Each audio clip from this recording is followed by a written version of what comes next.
Sombra, le cauchemar des tanks, le fléau des supports, et la raison pour laquelle tu cries qui m'a hacké à 2h du mat. Donc on la déteste, on l'insulte, on rage, mais au fond, on la joue quand même. Aujourd'hui, on va plonger dans le code source de la haine, et comprendre pourquoi malgré tout, eh bien, on ne peut pas se passer d'elle.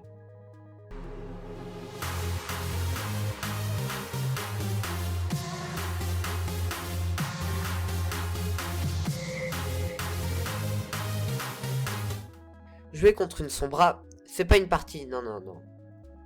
C'est une expérience traumatique. Tu avances tranquillement, ton ulti prêt, confiant, et paf, hacké. Tu spammes tes touches, tu paniques, mais rien ne sort. Tu deviens un touriste. Et puis, les mêmes ne mentent pas. Sombra n'a pas besoin de skill pour fuir, juste d'un bouton E. Et en plus, ça marche. Et l'ultime, l'IMP. On l'a tous vécu. Ce moment, où tu sens sa présence sans la voir, ce petit clic derrière toi là, le bouton A, le apagando las luces, et la certitude que ta mort est déjà programmée. Oui, Sombra, si elle te focus, c'est l'incarnation du « tu ne joues plus ». Voilà. Et rien que pour ça, on la déteste. Maintenant, parlons du vrai problème. Le kit de Sombra, c'est du génie maléfique. Invisibilité, parfait pour fuir les fights qu'elle a elle-même provoqués en plus. Téléporteur, ça disparaît plus vite qu'un DPS quand on demande de se regrouper. Bref. Hack, une capacité conçue pour ruiner ton fun. Vraiment, je vois pas autre chose. Et l'IMP.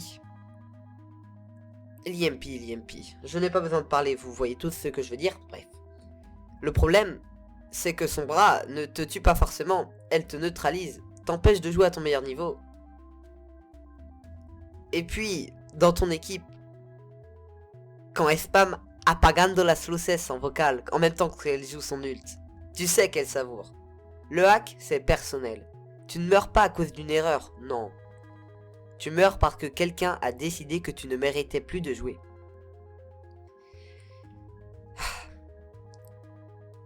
Mais voilà le twist. Sombra, malgré tout, est indispensable en partie. Elle contrôle le rythme d'une partie. Elle coupe les ultimates, révèle les positions, et peut même aider rapidement tes supports. Si elle passe pas toute sa partie en invisible en train de hack les packs de soins, bien sûr.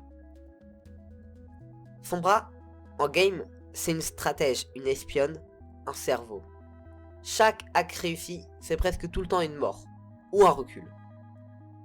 Mais les joueurs ne voient que les ratés. Les téléportes foirés, les IMP solo sur un Lucio. Mais bon, ça c'est mérité, bref. Pas les fights sauvés dans l'ombre. Et ça, c'est la tragédie de Sombra. On la déteste parce qu'elle nous rend impuissants, mais on l'aime parce qu'elle nous donne le contrôle absolu dans une partie, si c'est une bonne Sombra. Tiens, justement. Évidemment, tout ça, c'est quand elle est bien jouée. Parce qu'on connaît tous les autres Sombra. Celles qui passent la moitié de leur game à hacker des packs de soins. Celles qui préparent leur IMP depuis la saison 2.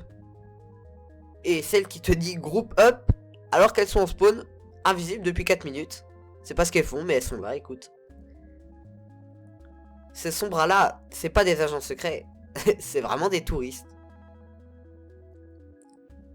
Alors, pourquoi tout le monde déteste Sombra? Parce qu'elle casse les règles. Parce qu'elle ne joue pas contre toi, mais contre ton contrôle. Elle est imprévisible, frustrante, et pourtant fascinante. Si on regarde bien, chaque joueur d'Overwatch a un petit bout de Sombra en lui. Ce côté qui veut surprendre, qui va avoir le dernier mot, et qui prend du plaisir à faire h-kit le tank adverse, ou à solo ult. Mais parfois Sombra, c'est aussi ça.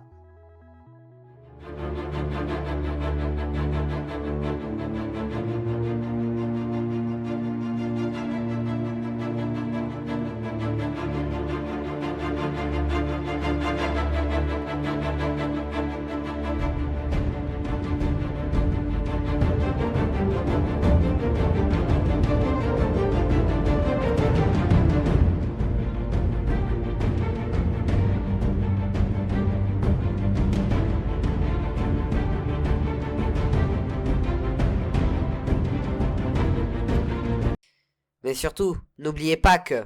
Apagando las luces.